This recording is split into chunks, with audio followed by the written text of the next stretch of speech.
Odisha plus खबर ही सांबादिक सुरक्षा पर सरकार ध्यान देवाक अनुरोध। गत किछि दिन हेब सोशल वीडियो रे जड़े सांबादिक प्रति जो बर्बर आक्रमण प्रदर्शन होउछि यह केवल बड़ खबर बलांगीर प्रतिनिधि विजय प्रधान सह नुहे, यह आम राज्यर समुदाय चतुर्थ स्तंभ प्रति हृदय विदारक आक्रमण। पुईतला ब्लॉक कुलतीपाली अंचलर दुर्नीतिग्रस्त ठिकादार गजेन्द्र दलई मुखा खोलीदेबारु एभली भयंकर गुंडागर्दी करा जायछि। ଏହି ଘଟଣା ପରେ ବିଭିନ୍ନ ସ୍ଥାନରେ ସାମ୍ବାଦିକ ଏହି ଘଟଣାକୁ ବିରୋଧ କରିବା ସହ ସରକାର ତୁରନ୍ତ ଆକ୍ସନକୁ ଆସନ୍ତୁ ନହେଲେ ସାରା ରାଜ୍ୟରେ ସାମ୍ବାଦିକ ରାଜରାସ୍ତାକୁ ଓହ୍ଲାଇବେ।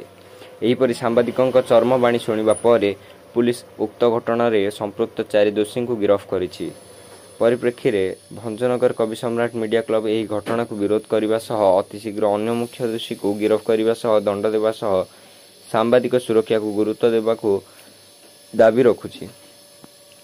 आज भंजनगर कवि सम्राट मीडिया क्लब सभापति निर्देश में एक जरूरी बैठक अनुष्ठित होता जो सांबादिक सुरक्षा पर आलोचना हेबो।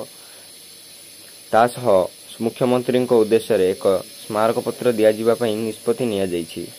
आजिर बैठक में सभापति प्रदीप कुमार स्वाई सांबादिक मानक उपर आक्रमण सह मिछ मकदमा को सबू निंदा करने सह कवि सम्राट सांबादिक संघ सांबादिक सुरक्षा बिल आनिबाकू मंत्रिस्तरीय बैठक में आनिबाकू अनुरोध करिसेंती।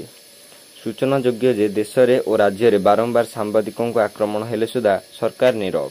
आज बैठक में कवि सम्राट मीडिया क्लब नूतन सदस्यता ग्रहण आगामी मासरे रक्तदान शिविर करने विषय में आलोचना होइतिला।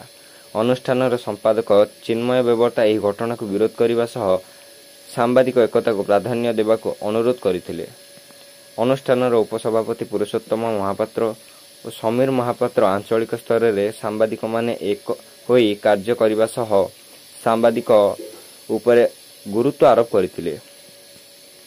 सेहीपरि अनुष्ठान उपदेष्टा तथा आईनजीवी दंडपाणी प्रधान सांबादिक मानक सुरक्षा पाई न्यायपालिका सबुबेले कार्य करुछि बोली प्रकाश करथिले।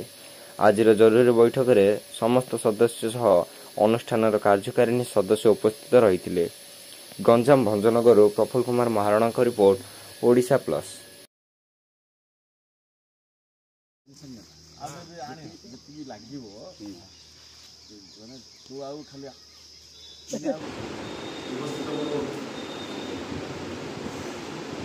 समस्त सम्राट मीडिया क्लब सदस्य मैंने आज एकत्रित होचे।